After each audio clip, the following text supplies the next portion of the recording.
ಇದೇನು ಜಾತಿ ಗಣತಿ ಏನು ಬಂದಿದೆ, ಈ ಜಾತಿ ಗಣತಿಗೆ ನಾವು ಹಳ್ಳಿಗಳಲ್ಲಿ ಯಾರು ಎಜುಕೇಟೆಡ್ ಇದ್ದೀವಿ, ಆ ಎಜುಕೇಟೆಡ್ಸ್ ಆಕ್ಚುಲಿ ಅವತ್ತು ಅಲ್ಲಿ ಇರ್ಬೇಕಾಗುತ್ತೆ.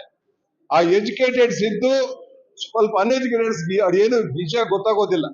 ಅದಕ್ಕೆ ನಾವು ಅವ್ರ ಜೊತೆ ಇರಬೇಕು. ಎಜುಕೇಟೆಡ್ಸ್ ಯಾರಿದಾರೋ ಹಳ್ಳಿಗಳಲ್ಲಿ ಅವ್ರ ಹಿಂದೆನೆ ಇರ್ಬೇಕು. ಹಿಂದೆ ಇದ್ದು ಅದನ್ನ ಕ್ಲೀನ್ ಆಗಿ ಹರಿಸ್ಬೇಕಾಗುತ್ತೆ.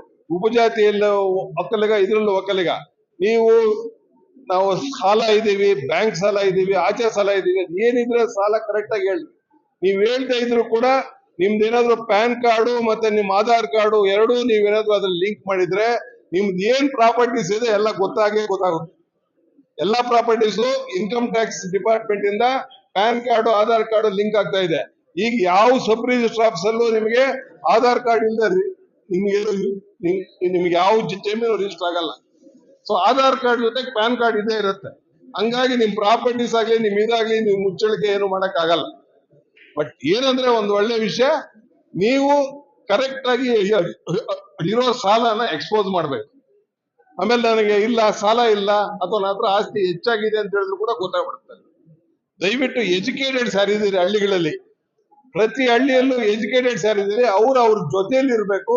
ಅವ್ರ ಜೊತೆಯಲ್ಲಿ ಅವ್ರಿಗೆ ಏನು ಗೊತ್ತಾಗದೆ ಇದ್ದಾಗ ಅವ್ರನ್ನ ಸ್ವಲ್ಪ ಕುಂಸ್ಕೊಂಡು ಕರೆಕ್ಟ್ ಆಗಿ ಅವ್ರ ಮಾಹಿತಿ ಹಂಚ್ಕೊಳ್ಳೋ ತರ ನಾವೆಲ್ಲ ಕೂತ್ಕೊಂಡು ಮಾಡ್ಬೇಕಾಗುತ್ತೆ. ಆ ಇದ್ರಲ್ಲಿ ಮಾಡಿ ನಮ್ಮ ಒಕ್ಕಲಿಗರ ಒಟ್ಟು ಸಂಖ್ಯೆಯನ್ನ ಹೆಚ್ಚು ಮಾಡಿಕೊಂಡು ನಮ್ಗೇನ್ ಸಿಗ್ಬೇಕು ಸರ್ಕಾರದಿಂದ ಅದನ್ನ ನಾವು ತಗೋಬೇಕಂದ್ರೆ ನಾವು ಇದರಲ್ಲಿ ಹೆಚ್ಚಾಗಿ ಭಾಗವಹಿಸ್ಬೇಕಾಗುತ್ತೆ. ಅಷ್ಟು ಮಾತ್ರ ಮಾತಾಡಿ ನಾನು ಒಂದೆರಡು ಮಾತು ಮಾತಾಡ್ಲಿಕ್ಕೆ ಅವಕಾಶ ಮಾಡಿಕೊಟ್ಟಿದ್ದಕ್ಕೆ